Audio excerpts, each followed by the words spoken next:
The wind really seems to be picking up. I'd say there's a storm coming. I'm a bit worried. Gon should come home early on a day like this. Oh, he's probably having too much fun. I think he feels his father's presence when he's out there in the wild. I know, but he promised me that he'd come back before dark. I don't want Gon to become the kind of person who doesn't keep his word. He should know better. You don't have to be so worried. He knows how to take care of himself. But he's only a boy. He's not even 10 years old yet. What if something happens? You may be like a mother to him, but remember, you'll never take the place of his father.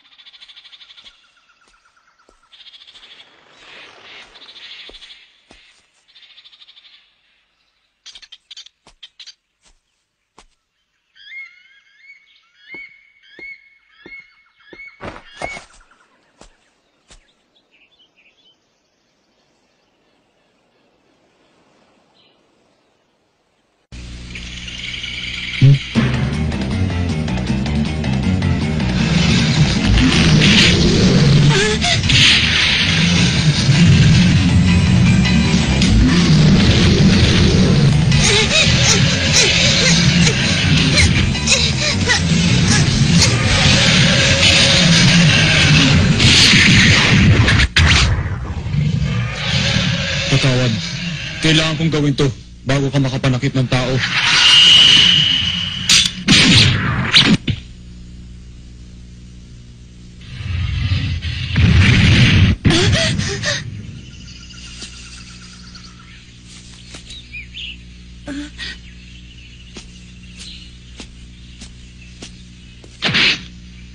Ayos ka lang ba? Bakit ka nandito? Hindi mo ba alam na delikado dito? Tingnan mo yan. Yan ang tatak na kanyang teritoryo. Kahit ang mga mababangis na hayop, umiiwas pag nakita yan. Hindi ka ba tinuruan ng tatay mo tungkol dyan? Dapat hindi ko nalang pinansin ang ingay na ginawa mo. Ngayon, para magiging cargo de konsensya ko pa to. Wala na akong tatay. Wala na rin akong nanay. Namatay daw sila sa aksidente matapos akong ipanganak. Tsahin ko lamang nag-aalaga sa akin ngayon. Pasensya na. Wag. Maraming salamat sa ginawa mo. Ha?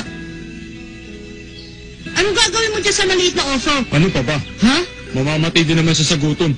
Sakali mong mabuhay siya, sigurado paglaki niya, mananakit din siya ng tao. Bakit? Aalagaan ko siya. Imposible. Hindi rin siya mapapalapit sa'yo. Kahit na! Bahala ka.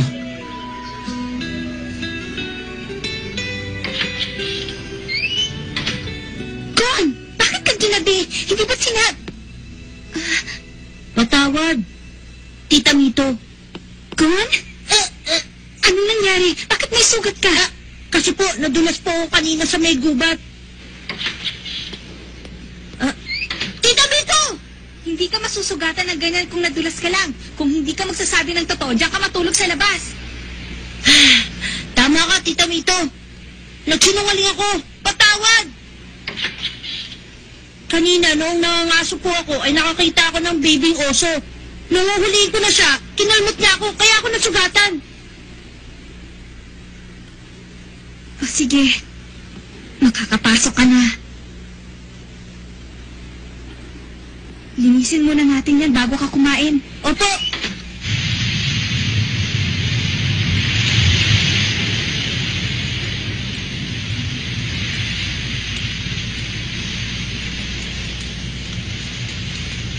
Bata, hanggang kailan ka titigil dito?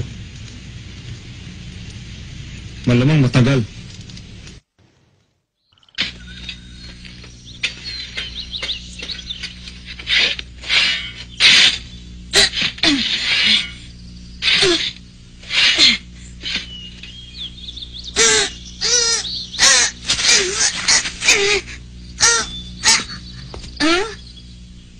Kailangan mo palakasan ang pagtutulak.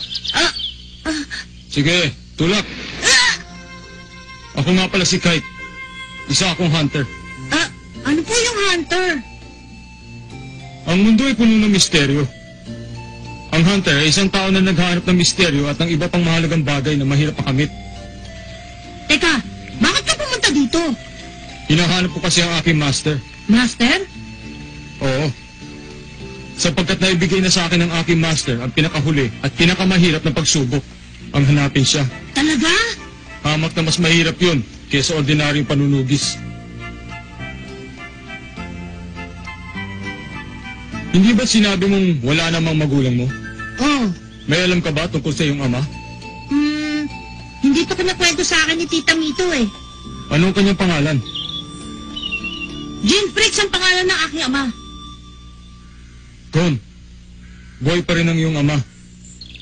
Hindi ko lang nalalaman kung nasang bahagi siya ng mundo. Ang iyong ama, na si Jean Fricks, ang aking master. Isa siyang hunter. Hunter? Oo. Siya ang pinakamagaling na hunter sa buong mundo.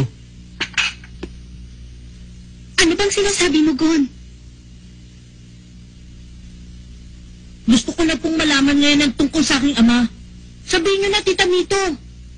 Ang tungkol sa iyong ama, isa siyang ordinaryong tao. Siya nagpapalakad itong shop noon. Namatay siya bago kaisilang.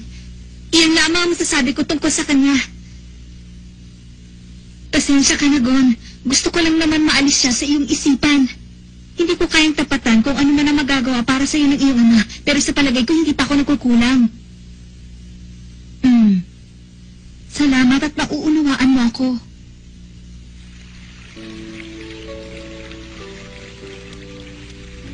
Bakit kaya nagsisinungaling sa akin si Tita Mito? Pero, kung buhay talaga ang aking ama, bakit hindi niya ako binibisita?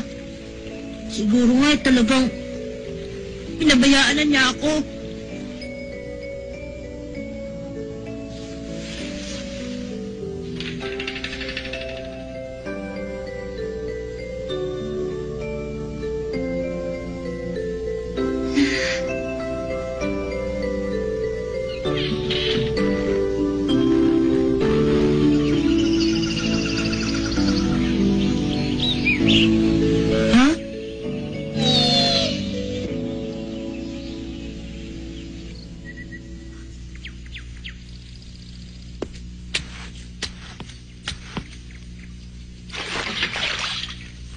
Hindi pa po bukas ang shop.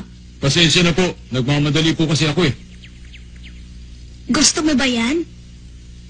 Oo, kukunin ko siya.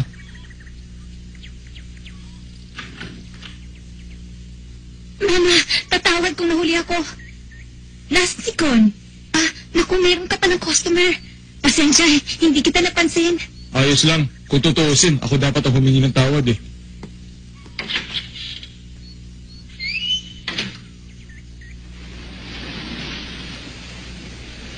Sa palagay ko, hindi ko dapat ginawa yun.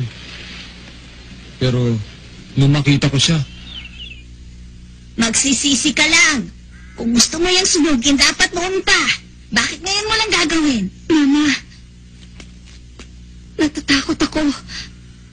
Dahil nagtatanong na si Gon tungkol sa kanyang ama. Baka ito lang simula ng kanyang pag-alis.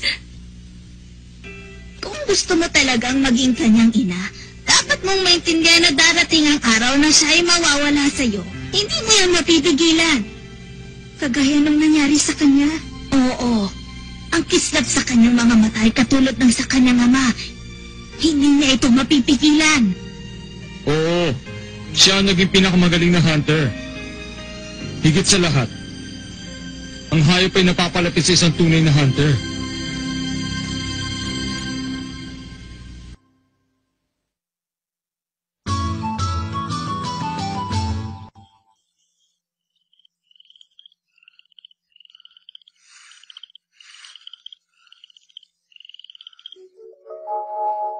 Pag umabot ka na sa 12 taon, maaari ka nang kumuha ng hunter test.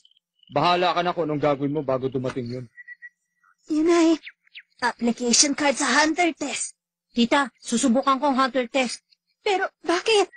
Dahil alam ko na po ang lahat. Alam ko buhay pa ang aking ama. At siya isang hunter. Gusto ko maging isang hunter at mahanap ang aking ama. Sana'y maintindihan niyo ako. Makalipas ang panahon, inaasahan ko ng pagkakataong ito. Matagal ko nang alam na sasabihin na sa iyo yan balang araw. Tita, hindi! Hindi ka magiging hunter! Nito, intindihin mo sana siya. Mayroon lamang akong kondisyon.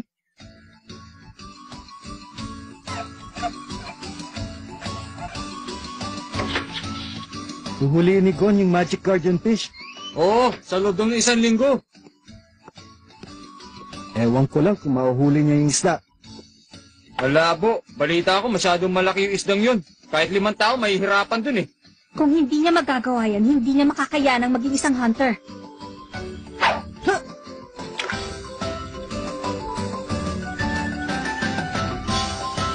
Huh?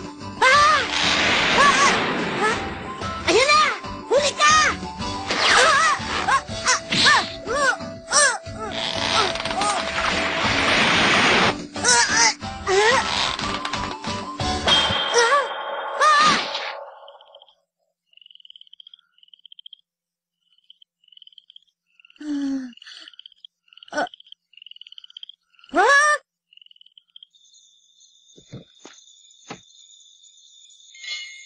Palpak ka na naman.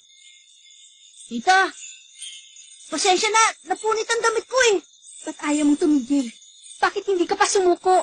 Hindi, mahuhuli ko yon. Sabi mo kapag nahuli ko yun, maaari na akong sumali sa hunter test. Magiging hunter ako. Hahanapin ko ang aking ama. Anong gagawin mo kapag nakita mo siya? Samantalang sanggol ka pa lamang ay pinabayaan ka na niya. Huh? Tama ka. Si Jin ay isang hunter. Bihirang-bihira lamang siya umuwi para bumisita. Wala namang magawa ang aking kapatid, kaya palagi na lamang siyang nagmumukmok. Nahihirapan ang loob ko sa nakikita ko sa aking kapatid. Kaya naman galit na galit ako kay Jin. Galit ako sa lahat ng mga hunter. Pinabayaan niya ang kanyang pamilya, lalong-lalo na ang kanyang anak. Magiging hunter ka pa ba para hanapin ang taong yun? Pero, masyado tong mahalaga kaya kahit baliwalain pa niya ang kanyang anak. Ang pagiging hunter ay ang pagiging dakila. Siguro nga. Kung sa bagay, anak ka nga niya.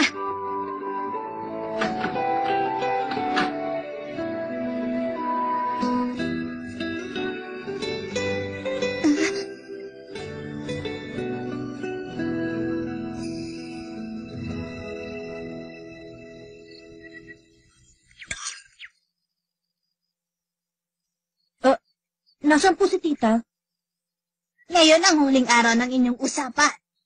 Bilisan mo ng pagkain.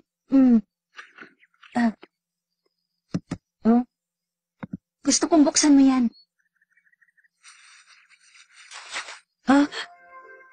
Ito yan ang ginagamit ni Jin na pamingwit noon. Kapag hindi mo pa yun nahuli gamit yan. Tita Mito! Maraming salamat! Siguradong mahuhuli ko na ang magic guardian fish gamit ito!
ganitong paraan? Anong gagawin ko? Kung ako ang aking ama, tama! Siguradong luluwagan ng Magic Guardian Fish ang kanyang paghila. Yun ang aking tsansa.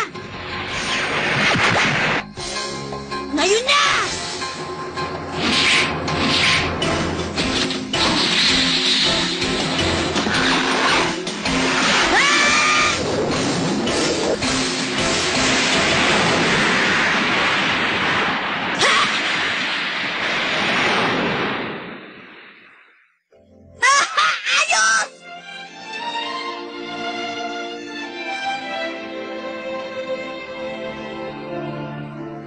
Pinangako mo, Tita Mito! Ngayon ay maaari ko nang subukan ng Hunter Test. Ikaw ang nagturo sa akin na tutuparin ko ang lahat ng aking mga ipinangako. Hindi ba, Tita Mito?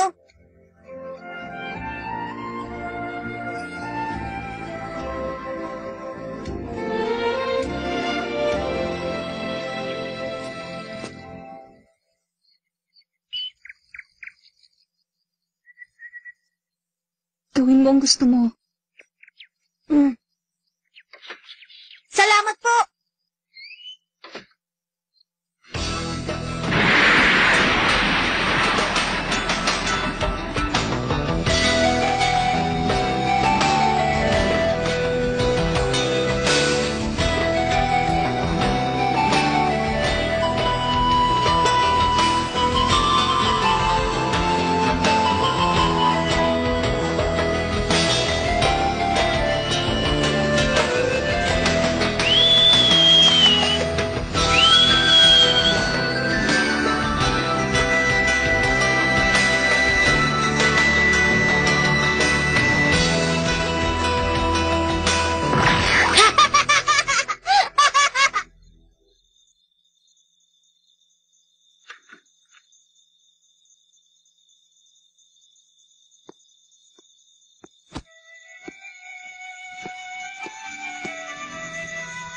Patawarin mo ako, Gon.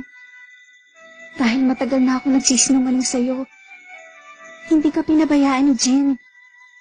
Nangalo lamang ako sa korte para mag-alaga sa'yo. Kaya kayo nagkahiwalay. Huh? Oo. Alam ko nagsisinungaling ka lang. Ah? Napapansin ko kapag nagsisinungaling ka. Dahil nakikita kong hindi ka makatingin sa aking mata. Gon! Ang bango ni Tita Mito. Hindi ko alam kung anong amoy ng aking tunay na ina. Pero kapag kapiling ko siya, para ko na rin kapiling ang aking nanay. Kaya hindi kita makakalimutan. Saan man ako magpunta, Tita Mito. Mahal na mahal kita.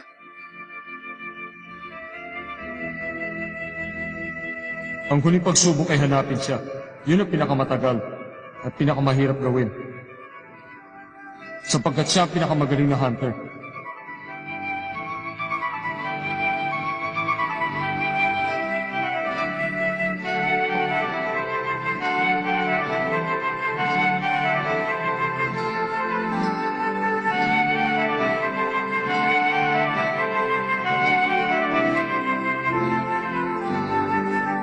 Papa, makikita rin kita.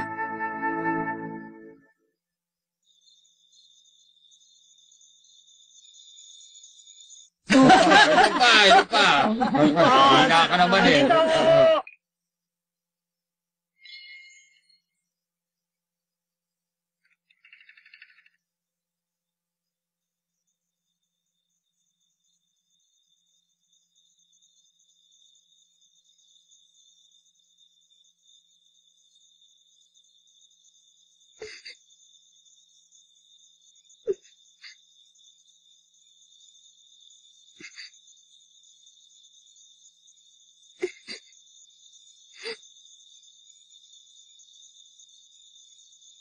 Mag-iingat ka.